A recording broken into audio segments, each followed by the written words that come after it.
due to communication issues. Obviously, Hannah is not very happy about the fact that this is happening. She felt slightly disrespected, which I understand. I would be too. I was not that vocal about it. You weren't. No, you weren't. I was bitter Betty. I wasn't bitter or anything. You never even mentioned it the 10,000 times after when we chilled. Yeah. Right? So you never even mentioned it. No. Right? Because she already had her mind set up. This man is friend zone. Done and done. He felt like he was comfortable enough to communicate that he smashed the girl that we were chilling with, so and he smashed again. It's like, but you know why? So we homies at this point. We homies. But you know why? We homies. But you know why? Hold it down. But you know why? You know what? It's because I actually liked you. Yeah. Because I know how these things work. Yeah. Right? But if you like someone, as a friend, if you like someone and you're dating someone, because you were dating her, you guys went on 2 dates. It's double standard, because I cannot. You're not gonna smash the first girl that shows up in your bed, guy. Like, if you liked her, you would have respected her enough to be like, you know what,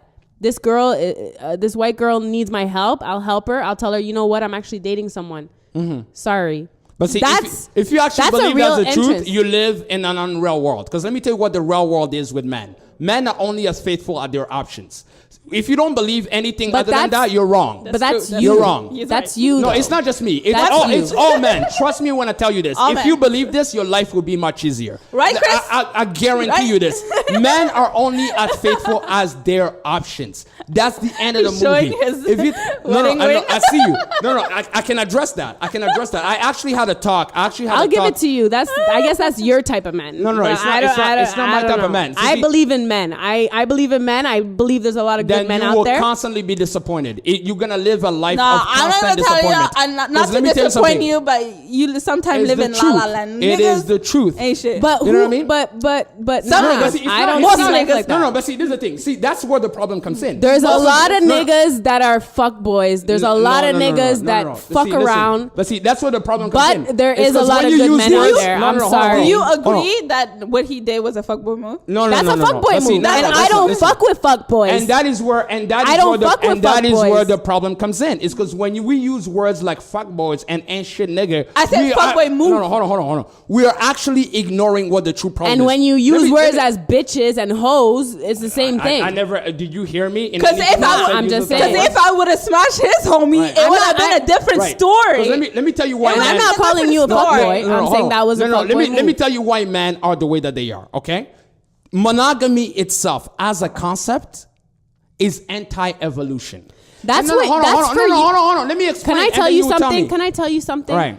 That's for you. No, hold on. Let me explain it. You can speak for yourself and all the men that are like you. You can speak for all of those niggas. You could speak for all those niggas. I hear you. But I know that there is good men out there. Let me explain to you where my thinking comes from. It's not a question of good or bad man. It's not a question of good or bad men. Let me tell you how this thing was set up. 10,000 years ago. It's about righteous men. There's a lot of righteous men out there. Let me tell you that. 10,000 years ago. I will address the righteous men. I will address the faithful men too. You're right. They are there. But they're there for reasons I feel like are beyond your grasp. Because you think they're faithful for the wrong reasons. I will tell you why men are faithful, why some of them are faithful. They are faithful men, you're right. But it's not because of anything other than self-interest. And I will explain that, okay? 10,000 years ago, right, when the first Homo sapiens started walking. No, hold on. Let me address this. This is actually important conversations to be able to be had. And I'm glad that I'm having it with you guys because you guys are smart and actually care about your opinion. Of course. So I actually want to address this, right? Yeah. 10,000 years ago, when the first Homo sapiens started walking around, as people were something called a polygynous society. Meaning that one man could have multiple wives. Yes. Hold on. But let me finish. Sister, irrelevant. Hold on. Irrelevant. I can tell you why. Let me address this, and then you can go ahead and actually address me based on all the facts that I've given you. Okay. All right. Okay. Hear me out. Okay? You're losing. Can I get a refill? Because I'm kind of. Yeah. I'm kind of tripping over here. Right. I need a refill. We're almost at 1 hour. I just want to let you know. Okay. So 10,000 years ago. Over my damn show. Right? Thank you very much. So 10,000 years ago, when the first Homo sapiens started walking the face of this earth, we were a polygynous society because it was evolutionarily evolutionarily beneficial for even women to be able to do that, because at that time there was not enough niggas. Hold on. It was not a question of enough niggas. There so was no women, there was you're no telling me that laws. women were allowed to sleep with multiple men? No. Even women wanted to. It was much more advantageous, evolutionarily speaking, to be the fifth wife to a strong man than to be the only wife to a weaker man. Because as a man, your requirements were much higher. People were not going to Loblaws to get fucking groceries. You understand? You had to literally kill a fucking wildebeest in order to be able to feed your family and your seed. Yeah, right? It was not until 2,000 years ago, with the evolution of the actual Christian church in Europe, that monogamy came around. But monogamy did not come around because people were like, oh my God, everybody should have one wife. No, this is when it became a problem. It became a problem when women were marrying stronger men and weaker men were moving. No, hold on, hear me out. Weaker men were moving out of their villages to go find wives elsewhere. Suddenly the rich are like, whoa, that's a problem. There is not enough people to pay taxes or fight the wars. So what do? They created this system where there was one man and one wife, and they packaged it into this nice little package that said, Jesus wants you to do this. You see what I'm saying? So now suddenly you have 10,000 years of evolution. And let me tell you something.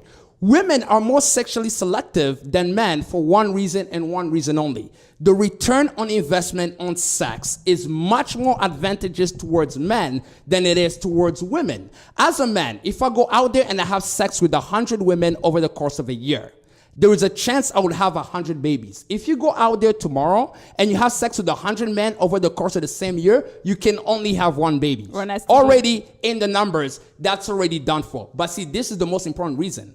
Evolution has geared you to be more sexually selective because women carry the seed. See, there was a time where giving birth, 60% of women died in childbirth. There is nothing that you do today that there is a 60% chance that you will die doing it. You understand? Like back in the days, there was no going to Sunnybrook. You will hold on to a fucking tree and squeeze that baby out and watch out for a fucking dinosaur running up on you just to make sure that you're giving birth. So even if you look in species where the male actually carries the seed, like seahorses, seahorse males are more sexually selective than the females, because for me, all that is required in order to give birth is a teaspoon worth of fucking sperm. For you is 9 months of fucking pregnancy plus labor. So therefore, evolution has conditioned you to be more sexually selective. I don't have a rebuttal because that's one theory in life. Yeah, that's one theory in life. That's your point of view in life. He's hard with the arguments. He has to go that far so he can lose us, so we can't even rebuttal. Right? No, I'm not losing you guys. We're talking about present. We're talking about right now. You talk about 10,000 years ago, and then like so on and so forth. But see, this is the thing. You don't realize my attention span does not go that fucking long. And that's what I was trying to get at. There's men that don't believe. There's men that don't believe in monogamy. You want me to tell you who are the men that are faithful? You know how men become faithful? I'll tell you one thing. Please. Men become faithful. DM me. Okay. In the first year, you guys, I don't know what. Yeah. Shit. So first year of first year of university in psychology class, they teach you something called the Maslow's pyramid of needs. Yes. Okay. So the Maslow's pyramid of needs initiates what are the needs of a human being. So at the bottom of the pyramid, those are the most important needs. At the top, those are the more less important, but they're still very important. Okay. Yeah, like on the top, it's water, like so at the bottom of the pyramid is things like food and security. Right? At the bottom. So you cannot go after your goals of becoming rich unless you have food in your stomach. Who says, right? who made up these laws? What are these laws? No, think about it. These laws are from who? No, it applies to everybody. Let me ask you. But what is this? Who made these laws? Your university? No, it's not my university. Think about it this way. I want to understand where these laws come from. Let me ask you a question. Would you be here doing this podcast if you're homeless? If you had nowhere to live, if you had to make sure that you have food, and I was invited, why not? No, but I'm not the reason why you showed up, about your vital needs, like your vital needs are already met. You have clothes on your back, you have a roof over your head. That's why you can afford to be able to sit here. Okay, right? Somebody who does not have the luxury of being able to have what you already have cannot be here. So it's always about levels, right? So for example, at the bottom is food and shelter. On top of that is security. If you are not secure where you are, if you know somebody was coming to kill you, you're not going to be here this comfortable arguing with my dumb ass, right? Right. Okay. And then on top of that is recognition. Recognition means like, you know, you want to feel like your life matters. And on top of that, which is the top of the pyramid, is something called self-actualization. Becoming I'm trying who to understand, you think you are. I'm trying to understand why let me there's tell you some why. men that are right. Okay, so when your woman in your life is literally the part of your life that will self-actualize you, it's worth any woman in the world. That is when a man is truly faithful.